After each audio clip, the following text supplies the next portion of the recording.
ఏంటనుపమా, దారి తప్పొచ్చావా? లేదు, కావాలనే వచ్చాను. ఎందుకొచ్చారు? ఏం పని మీద వచ్చారు? నాకిక్కడే పని లేదు. అలాంటప్పుడు రావడం దేనికి? కొంతమంది వ్యక్తుల్ని కలవడానికి వచ్చాను. మీరు కలవాల్సిన వ్యక్తులు ఇక్కడెవరున్నారు? మహేంద్ర.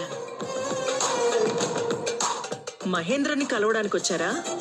అవును. మహేంద్ర మిమ్మల్ని చూడ్డానికి ఇష్టపడ్డం లేదు కదా? అది చెప్పాల్సింది మహేంద్ర, మీరు కాదు. మహేంద్ర చెప్పడు. ఎందుకు చెప్పడు? ఎందుకంటే ఏం చెప్తాం?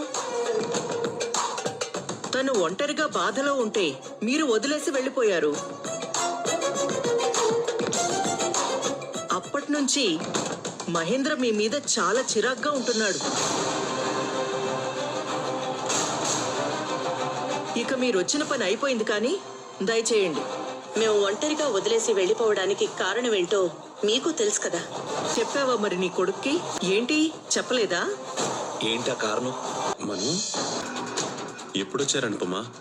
ఇప్పుడే. నిలబడ్డారే, కూర్చోండి. పర్లేదు. ఎలా ఉన్నారు సార్? ఏదో అలా ఉన్నాను అంటే ఉన్నాను. జీవితంలో అందరినీ కోల్పోయి ఒంటరిగా మిగిలిపోయాను.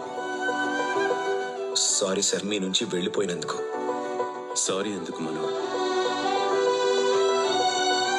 అయినా బంధువులే రాబంధువులా పొడుచుకు తింటున్నారు. కానీ మీరు ఏ సంబంధం లేకపోయినా నన్ను సొంత మనిషిలా చూసుకున్నారు. మీరెలా ఉన్నారు? ఏదైనా పని మీద వచ్చారా? అవును మహేంద్ర, మీతో విషయం చెప్పి వెళ్దామని వచ్చాం. మేము పర్మనెంట్ గా ఈ సిటీ వదిలేసి ఇక్కడికి చాలా దూరంగా వెళ్ళిపోదామని నేను నా కొడుక్కి చెప్పాను. తను కూడా అందుకు ఒప్పుకున్నాడు. కానీ వెళ్లే ముందు ఒకసారి నిన్ను చూసి నీతో మాట్లాడి వెళ్దామన్నాడు. అందుకే వచ్చాం. ఏంటి మనం ఇది? మీ అమ్మ చెప్పేది నిజమేనా? నిజమే సార్. నువ్వు ఇక్కడికి ఒక ప్రశ్నతో వచ్చావు. ఇప్పుడు దానికి సమాధానం తెలుసుకోకుండానే వెళ్ళిపోతున్నావా?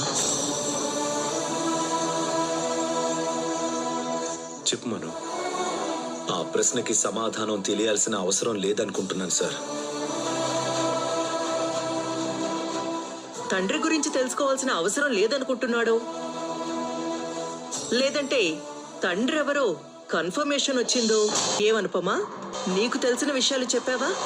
పోనీ నాకు తెలిసింది చెప్పమంటావా? చెప్పనుపమా. నేను చెప్పనా? సరే, మీకు తెలిసింది చెప్పండి. మీకు నిజంగా ఏం తెలుసో చెప్పండి. చెప్తాను, ఖచ్చితంగా చెప్పి తీరుతాను. ఏం లేదు మహేంద్ర, మను తండ్రి లేడు, ఇక రాడు అని చెప్పలేక ఆ విషయం దాచిపెట్టింది.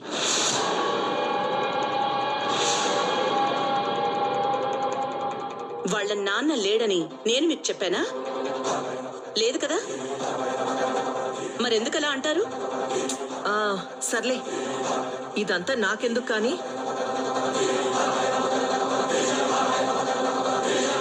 మీరెలాగో ఎక్కడికో వెళ్ళిపోతాను అంటున్నారుగా.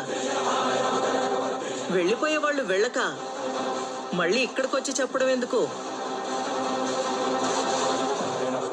ఎవరిని ఉద్ధరించడానికి ఇలా చేస్తున్నారో నాకేం అర్థం కావడం లేదు.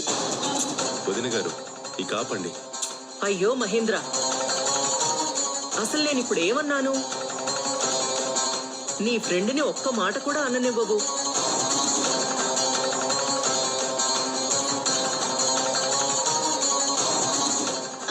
కాఫీ తీసుకోండి. వద్దమ్మా, నువ్వు తీసుకొచ్చావు, అది చాలమ్మా. అది కాదు ధరణి, వాళ్ళని ఇబ్బంది పెట్టుకో. ఇప్పుడు వాళ్ళు తాగే మూడ్లో లేరు, వదిలే. ప్రేమ కోసం ఎన్నో ఏళ్లుగా ఎదురు చూశాను.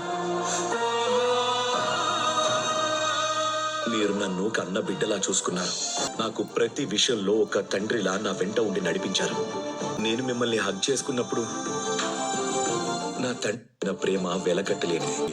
కానీ నువ్వు మీ అమ్మ మాట కాదనలేక వెళ్ళిపోతున్నావని నాకు అర్థమైంది. ఇంటికి వెళ్ళాక బాగా ఆలోచించుకో. నీ తండ్రి లాంటి తండ్రి కోరిక తీరుస్తావా లేదా అనేది నీ ఇష్టం. ఇందులో ఇబ్బంది ఏం లేదు. బాయ్. పద.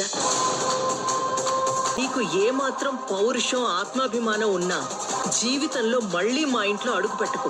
సరే, ఇక వెళ్ళండి. ఏంటి ఇంకా ఇక్కడే నిలబడ్డావు? నీకు మళ్ళీ చెప్పాలా? వెళ్ళు. నీ ఆహార్యం అంతా ఇలాగే ఉండబోతోంది. మొత్తం నేను అరేంజ్ చేశాను. ఇప్పుడు నువ్వు నాతో పాటు వచ్చేసాయి. బుజ్జి, ఏం చేస్తున్నావు అన్నా? రే, నేను ఒక పని మీద వెళ్తున్నాను. కొన్ని రోజులు మన ఊర్లో ఉండను. మా నాన్నమ్మని నువ్వే జాగ్రత్తగా చూసుకోవాలి. నువ్వు ఎక్కడికి వెళ్ళావని అడిగితే ఏం చెప్పాలన్నా? ఏం చెప్పొద్దు, అన్న వస్తాడని చెప్పు, అంతే చాలు. ఇదిగో ఈ డబ్బులు తీసుకెళ్ళి నాన్నమ్మని హాస్పిటల్లో చూపించు. ఆపరేషన్ ఎప్పుడు చేయించాలో డాక్టర్ని అడిగి నాకు ఫోన్ చేసి చెప్పు. అలాగే అన్నా. మరి మేడం గారు అడిగితే ఏం చెప్పాలన్నా? ఈ రింగ్ నేను ఇచ్చానని చెప్పి మేడం గారికి ఇవ్వు. ఇదేంటన్నా, దీని మీద విఆర్ అని ఉందేంటి? రే, నేను చెప్పింది చేయరా. రాముడు హనుమంతుడికి అంగుళీకం ఇచ్చి సీతమ్మకి ఇమ్మన్నట్టుందన్నా. అంతే అనుకో. నువ్వు ఈ రింగ్ మేడం గారికి ఇస్తే చాలు. ఇస్తే మేడం గారు ఏం చేస్తారన్నా? ఆవిడ నిజం నిర్ధారించుకుంటారు. అంటే ప్రశ్నలు అడక్కరా. ఈ రింగ్తో పాటు నేను ఆ సార్ దిగిన ఫోటో మేడం గారికి చూపించు. చూసిన తర్వాత మేడం గారికి ఏం చేయాలో తెలుసు. నేను ఎప్పుడు ఏం చేయాలో చెప్తూ ఉంటాను. అలాగే చెయ్యి. జాగ్రత్త. అలాగే అన్నా. బుజ్జి, అన్నా, నువ్విప్పుడు హలో నాన్న. Success success. మన ప్లాన్ సక్సెస్ అయింది. ఆ రంగగాన్ని సిటీకి తీసుకొస్తున్నాను. సిటీకి తీసుకొస్తున్నావా? ఎప్పుడు? ఇప్పుడే తీసుకొస్తున్నాను మామ్. వాడు అంత ఈజీగా ఎలా ఒప్పుకున్నాడ్రా? డబ్బుకు లోకం దాసోహం అంటారు కదా మామ్. వాణ్ణి డబ్బుతో కొట్టా. ఎలాంటి వాడినైనా సరే డబ్బుతో కొట్టేయచ్చు మామ్. కానీ ఆ రిషిగాడిని మనం కొట్టేలేవురా. అందుకే నేను రంగగాన్ని కొట్టాను మామ్. ఇప్పుడైనా దారి లేదు కాబట్టి మనకి ఎలాంటి ప్రాబ్లం లేదు.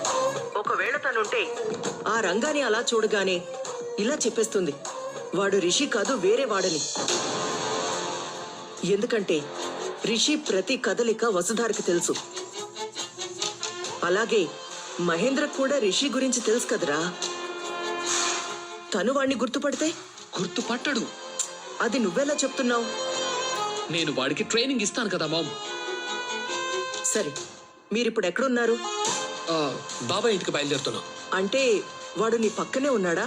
మామ్, నాకు కూడా కొన్ని తెలివితేటలు ఏడ్చాయి. నీ అంత కాకపోయినా కొన్నంటే కొన్నైనా ఉన్నాయి. ఫ్రస్ట్రేట్ ఎందుకు అవుతున్నావురా? సమాధానం చెప్పొచ్చు కదా. మరి లేకపోతే ఏంటి మామ్? నేను వాడిని పక్కన పెట్టుకుని ఈ విషయాలన్నీ నీతో మాట్లాడతాను చెప్పు. నాకు చాలా దూరంగా ఉన్నాడు మామ్. అందుకే నీతో ఈ విషయాలు మాట్లాడుతున్నాను. సరే కానీ వాడికి నువ్వు కరెక్ట్ గా ట్రైనింగ్ ఇవ్వు. అంతేకాకుండా నువ్వు చాలా జాగ్రత్తగా ఉండు వాడి దగ్గర. మామ్, ఇప్పటికే నువ్వు చాలా సార్లు చెప్పావు. మళ్ళీ మళ్ళీ చెప్పకు. నువ్వెలా అయితే అనుకుంటున్నావో నేను అలాగే ఉంటాను. ఓకేనా?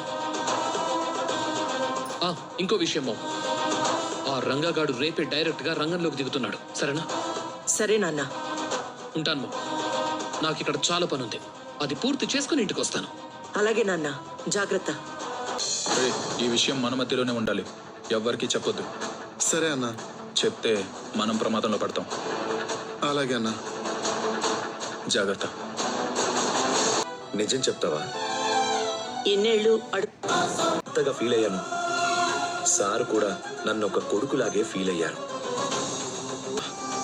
నిజంగా మహేంద్ర సారే నా తండ్రి. విషయంలో నువ్వేమైనా దాస్తున్నావా? Say yes or no. నేనేం చెప్పలేను, ఇంకేం మాట్లాడలేను. ఎందుకు మాట్లాడలేవు? మా నిన్నే అడుగుతోంది. ఇంకా ఎన్నాళ్ళు నన్ను క్షోభ పెడతావు? అసలు ఇదైనా చిన్నవి అయితే ఏదో ఒక రోజు నా బాధ అర్థం చేసుకునేదానివి. నిజంగా నువ్వు నా అమ్మవైతే ఏదో ఒక రోజు నీ కడుపు తీపి నిన్ను కదిలించేది. నువ్వు నా అమ్మవి కాదు కదా. ఇల్లు భద్రంగా ఉండాలంటే తలుపుకు తాళం వేస్తాం. అలాగే మనసు ప్రశాంతంగా ఉండాలంటే నోటికి తాళం వేయాలి. జీవితంలో ఏది జరిగినా తాత్కాలికమే. సమయం నీకు అనుకూలంగా ఉందనుకో, దానిని వెంటనే ఎంజాయ్ చేయి. లేకపోతే అది ఎప్పుడైనా నీ చేతి నుంచి జారిపోవచ్చు. నీ సమయం బాగా లేదనుకో, బాధపడకు. అది శాశ్వతం కాదు.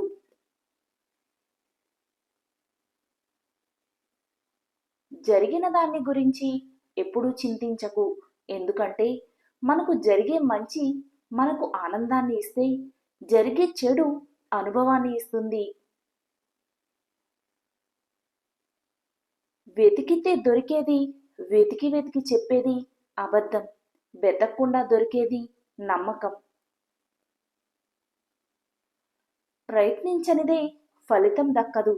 ప్రశ్నించనిదే సమాధానము దొరకదు. అడుగు వేయనిదే కాలం నిన్ను కదలనివ్వదు. ఏ బంధము గొప్పది కాదు. ఈ రోజుల్లో మనతో అవసరం ఉన్నంత వరకే ఏ బంధమైనా, బంధుత్వాలు అయినా. అవసరం తీరితే ఏ బంధమైనా భారమే అవుతుంది. జీవితం ఓ అర్థం కాని పుస్తకమే. ప్రతి పేజీని సునాయాసంగా తిప్పేస్తే ఏది తెలుసుకోలేము. కానీ ప్రతి పేజీలోని ప్రతి పదాన్ని శ్రద్ధగా చదివి అర్థం చేసుకోగలిగితే ప్రతి పదం ఓ పాఠమే. ఆ జీవితం అర్థవంతమైనదిగా నిలిచి సాఫీగా ముందుకు సాగిపోగలం. మిమ్మల్ని మెప్పించేలా మాట్లాడితే మంచివారు, తాము నమ్మింది మాట్లాడితే చెడ్డవారు అని నమ్మితే మీ చుట్టూ నిజాలు ఉండవు, నటనలు మాత్రమే ఉంటాయి. అబద్ధం చెప్పడం శాపం లాంటిది. అది మనలో తప్పించుకునే ధోరణి పెంచుతుంది. నిజాయితీ వరం లాంటిది. మనలో ఎదుర్కొనే ధోరణి పెంచుతుంది. జీవితంలో ఎదురు దెబ్బలు తగలడం మంచిదేనేమో. కాలికి దెబ్బ తగిలితే వెళ్లే దారిలో ఎలా నడవాలో తెలుస్తుంది. అదే మనసుకు తగిలితే ఎటువంటి వారితో ఎలా ఉండాలో నేర్పిస్తుంది. ఒడ్డుకు చేరిన వారి మాటలు ఒకలా ఉంటాయి. ఈదేవాడి ఆలోచనలు ఒకలా ఉంటాయి. ఒకరిది అనుభవం, ఇంకొకరిది పోరాటం. ఎదుటి వారిపై మనకు మాత్రమే ఇష్టం, ప్రేమ ఉంటే సరిపోదు, వాళ్లకు కూడా ఉండాలి. అలా లేనప్పుడు మనం కూడా వారిలాగే మారాలి. లేకపోతే ఏడవాల్సి వస్తుంది. ఆశించినంత చేయలేకపోవడం, చేయలేనంత ఆశించడం రెండు తప్పులే. మొదటిది నీలోని అసమర్థతను చూపిస్తే, రెండోది నీలోని అత్యాశను బయట పెడుతుంది. ఈ సృష్టిలో చివరి వరకు తోడు ఉండే బంధం కేవలం భార్యాభర్తల బంధమే. ఎవరి కోసమో మీ తోడును దూరం చేసుకోకండి. గౌరవం అనేది గుణాన్ని చూసి ఇస్తారు, ధనాన్ని చూసి కాదు. ఎందుకంటే చాలా ఖరీదు పెట్టుకున్న చెప్పులను గుడి బయట వదిలేస్తాము. కొద్ది ఖరీదు పెట్టుకున్న కొబ్బరికాయలను గుడిలోకి తీసుకెళ్తాము. ఈ వీడియో కనుక మీకు నచ్చినట్లయితే please do like, share and subscribe to my channel. Thank you for watching the video.